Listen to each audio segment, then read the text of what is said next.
Ayan po mga idol. At tayo nandito sa Metandansora. Ang manager po ng MLDA, pakiusap lang. At tayo po ay merong pirmahan, di po ba? Meron po rito mga nagwawalis. Ayan. At sa mga po niya nagwawalis. Ayan. Yung manager po sa may Kalentong, yung pumunta po tayo noon, nakakausap natin. Yung nagwawalis po, eto mga nakikialam po sila dito sa may atin. Pinaalis po nila tayo sa tulay.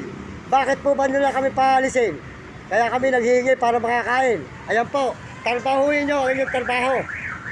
At hindi po ata maganda yung kanilang mga ginagawa. Wala po silang awa. Nainggit po ata sa namamalimos, mga kababayan. Hoy, kaya natanggal ang huli. Dahil sa akin, kinalagkat ako dyan noon sa may Quezon Ave. Ito na naman nagwawalis.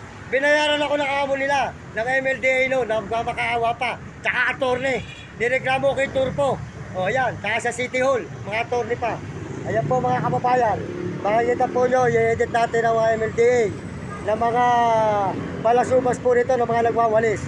Sana po, manager ng MLDA, kausapin po nyo ang inyong mga nagwawalis dito, gawa po ng pinakakailaman ng mga tao lansangan para lang po meron pangkain.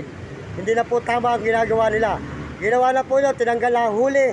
Ngayon naman po mga nagwawalis, ang nakikialam po rito sa may tulay ng Tandansora na Baliches.